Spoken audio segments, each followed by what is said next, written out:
ओम साई राम। श्री साई सच्चरित्र अध्याय 6 भाग 5।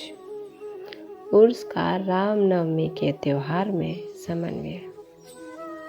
सब कार्यक्रम इसी तरह उत्तम प्रकार से चलता रहा और मेले का महत्व शनैः शनैः बढ़ता ही गया। सन 1911 में एक परिवर्तन हुआ। एक भक्त कृष्णराव जोगेश्वर भीष्म, श्री साई सगुणोपासना के लेखक, अमरावती के दादा साहेब खापड़े के साथ मेले में एक दिन पूर्व शिरडी के दीक्षित वाड़े में ठहरे। जब वे दालान में लेटे हुए विश्राम कर रहे थे तब उन्हें एक कल्पना सूझी। इसी समय श्री लक्ष्मणराव उपनाम काका महाजनी पूजन सामग्री लेकर मस्जिद की ओर जा रहे थे।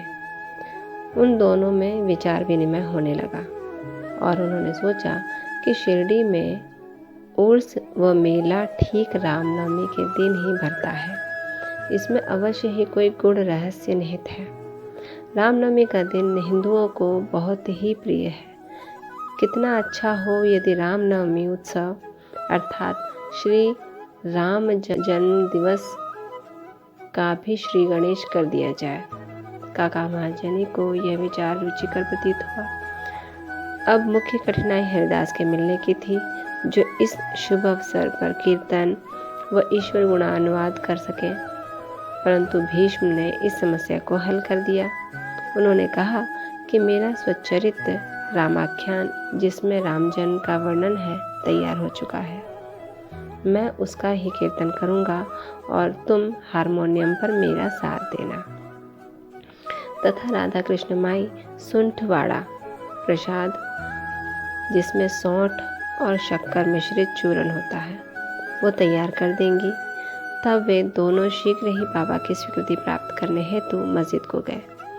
बाबा तो अंतर्यामी थे, उन्हें तो सब ज्ञान था कि वाड़े में क्या क्या हो रहा है। बाबा ने महाजनी से प्रश्न किया कि वहाँ क्या चल रहा था।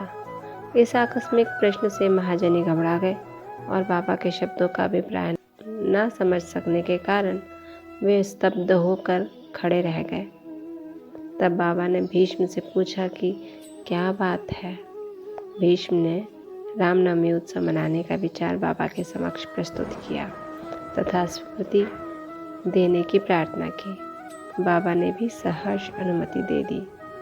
सभी भक्त हर्षित हुए और राम जन्मोत्सव मनाने की तैयारियां करने लगे। दूसरे दिन रंग बिरंगी झंडियों से मस्जिद सजा दी गई। श्रीमती राधा कृष्ण माई ने एक झूला लाकर बाबा के आसन के समक्ष रख दिया और फिर उत्सव प्रारंभ हो गया। भीष्म कीर्तन करने को खड़े हो गए और महाजनी हारमोनियम पर उनका साथ करने के लगे। तभी बाबा ने महाजनी को बुलावा भेजा। यहाँ महाजनी शंकित थे कि बाबा उत्सव मनाने की आज्ञा देंगे भी या नहीं। परंतु जब वे बाबा के समीप पहुँचे तो बाबा ने उनसे प्रश्न किया कि ये सब क्या हो रहा है, ये झूला क्यों रखा गया है। महाजनी ने बतलाया कि रामनवमी का कार्यक्रम प्रारंभ हो गया है और इसी कारण यह पालना यहाँ रखा गया है। बाबा ने निम्बर पर से 2 हार उठाए। उनमें से एक हार तो उन्होंने काका जी के गले में डाल दिया तथा दूसरा भीष्म के लिए भेज दिया। अब कीर्तन प्रारंभ हो गया था। कीर्तन समाप्त हुआ तब श्री राजाराम की उच्च स्वर में से जय जयकार हुई।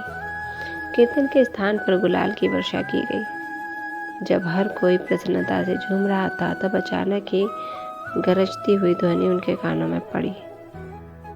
वस्तुतः जिस समय गुलाल की वर्षा हो रही थी तो उसके कुछ कण अनायास ही बाबा की आंखों में चले गए। तब बाबा एकदम क्रुद्ध होकर उच्च स्वर में अपशब्द कहने लगे और कोसने लगे। यह दृश्य देखकर सब लोग भयभीत होकर सिटपटाने लगे। बाबा के स्वभाव में भलीभांति परिचित अंतरंग भक्त भला इन अपशब्दों का पूरा भला मानने वाले थे। बाबा के इन शब्दों का तथा वाक्यों को उन्होंने आशीर्वाद समझा। उन्होंने सोचा कि आज राम का जन्मदिन है, अतः रावण का नाश, अहंकार एवं दुष्ट प्रवृत्ति रूपी राक्षसों के संहार के लिए बाबा को क्रोध होना सर्वथा उचित ही है। इसके साथ साथ यह भी विदित था कि जब कभी शिरडी में कोई नवीन कार्यक्रम रचा जाता था तब बाबा इसी प्रकार कुपित हो ही जाया करते थे, इसलिए वे सब स्तब्ध ही रहे। इधर राधा कृष्ण माई भी भयभीत थी कि कहीं बाबा झूला न तोड़ फोड़ डाले, इसलिए उन्होंने काका महाजनी से झूला हटाने के लिए कहा, परंतु बाबा ने ऐसा करने से उन्हें रोका। कुछ समय पश्चात बाबा शांत हो गए और उसी दिन की महापूजा और आरती का कार्यक्रम समाप्त हो गया।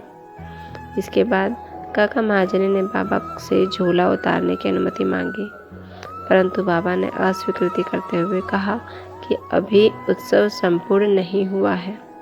अगले दिन गोपाल काला उत्सव मनाया गया, जिसके पश्चात बाबा ने झूला उतारने की आज्ञा दे दी। उत्सव में दही मिश्रित पोहा एक मिट्टी के बर्तन में लटका दिया जाता है और कीर्तन समाप्त होने पर वो बर्तन फोड़ दिया जाता है, बिल्कुल कृष्ण की दही हांडी की तरह, मक्खन की हांडी की तरह, और प्रसाद के रूप में वो पोहा सबको वितरित कर दिया जाता है, जिस प्रकार की श्री कृष्ण ने ग्वालों के साथ किया था।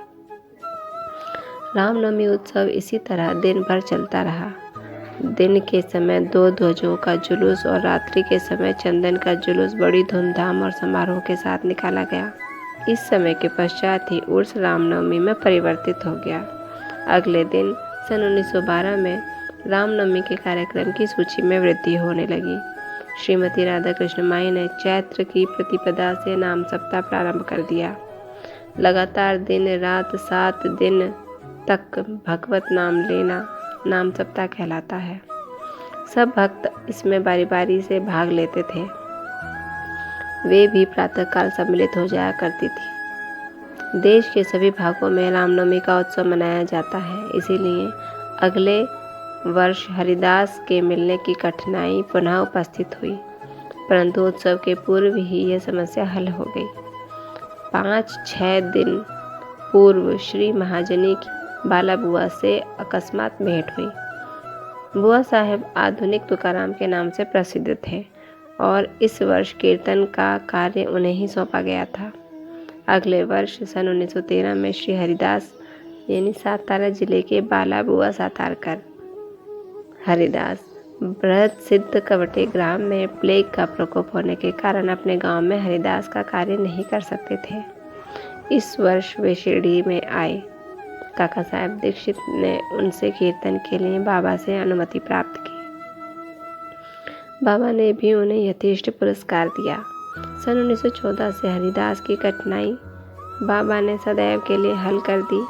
उन्होंने ये कार्य स्थायी रूप से दासगणु महाराज को सौंप दिया। तब से वे इस कार्य को उत्तम रीति से सफलता और विद्वत्तापूर्ण लगन से निभाते रहे।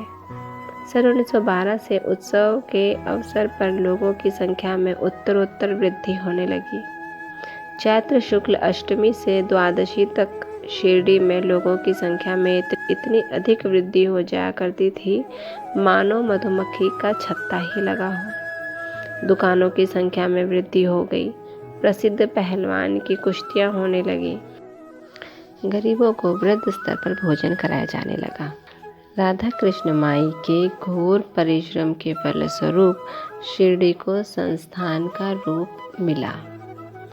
संपत्ति भी दिन प्रतिदिन बढ़ने लगी। एक सुंदर घोड़ा, पालकी, रथ और चांदी की अन्य वस्तुएं, बर्तन, पात्र, शीशे इत्यादि भक्तों ने उपहार में भेंट किए। उत्सव के अवसर पर हाथी भी बुलवाया जाता था। यद्यपि संपत्ति बहुत बढ़ी, परंतु बाबा उन सब से सदा निरपेक्ष ही रहे। वे सदैव उसे उपेक्षा की दृष्टि से देखते और सदैव की भांति ही साधारण वेशभूषा धारण करते थे। ये ध्यान देने योग्य है कि जुलूस तथा उत्सव में हिंदू और मुसलमान दोनों ही साथ साथ कार्य करते थे, परंतु आज तक न उनमें कोई विवाद हुआ और न कोई मतभेद ही। पहले तो लोगों की संख्या 5000 से 7000 के लगभग ही होती थी, परंतु किसी किसी वर्ष तो ये संख्या 75,000 तक पहुंच जाती थी। फिर भी ना कभी कोई बीमारी फैली और ना ही कोई दंगा हुआ। ओम साई राम। किस तरह से रामनवमी और चंदनोत्सव का कार्यक्रम शिरडी में चला, इसका अध्ययन अभी किया गया है। अब यह अंश यहीं समाप्त होता है। कल अगले अंश भाग 6 में मस्जिद का जीर्णोद्धार का अध्ययन होगा। तब तक ओम साई राम। बाबा सब पर कृपा रखें, अपना आशीर्वाद बरसाते रहें, सुखी रहें। ओम साई राम।